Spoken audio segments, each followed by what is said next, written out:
it. So we had one epidemic that was sort of eclipsed by the pandemic, the COVID-19 pandemic. I'm curious how you'll address the opioid crisis here in Michigan. So starting with Governor Whitmer, how can you address the influx of fentanyl with the ongoing opioid crisis here in our state? Well, let me start with this. You know, I often talk about my own mother who died of brain cancer right after my first daughter was born. I was in that sandwich generation where I was taking care of two different generations of my family.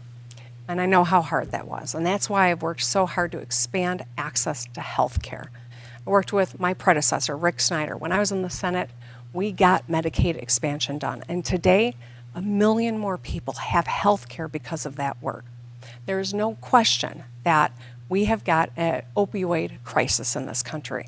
It was a greedy pharmaceutical company that buffaloed the people of this country and has created a lot of addicts.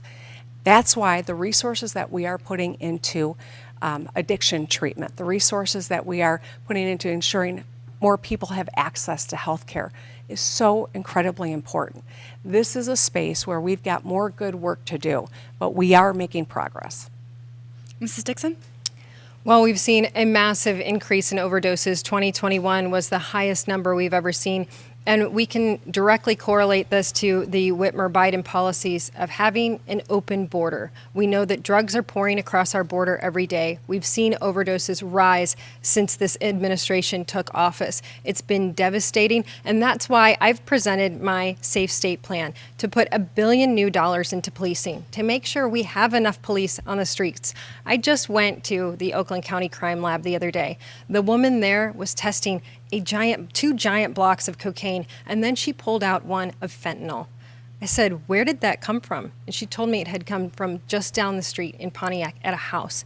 I asked her how many people that fentanyl could kill, and she said millions. If we had more officers on the streets, we could be preventing a lot more overdose deaths. I want to make sure that we have the backs of our cops, and we invest in our cops, and we make sure they have what they need to fight this horrible scourge on our country. Governor Whitmer, if you'd like a rebuttal, I'm also curious if you'd expand things like access to Narcan or anything else to address the problem tomorrow. Absolutely. So I think one of the big things that we haven't yet talked about but need to is about crime. We know that our police put their lives on the line every single day.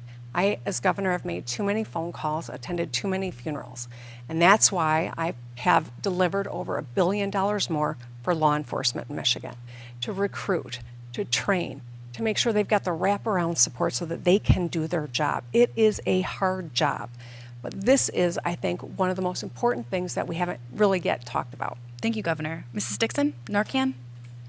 Narcan is obviously very important. We have seen that we have our Walmart pharmacies that distribute it a few times a year, and it's also our police officers have it around the state. But I think it's very important to note that it's not just about going out and having cops on the street. It's also about taking care of our corrections officers and making sure that when someone commits a crime, that we get those drug dealers off the streets and they can't commit more crimes and cause more death in the state of Michigan.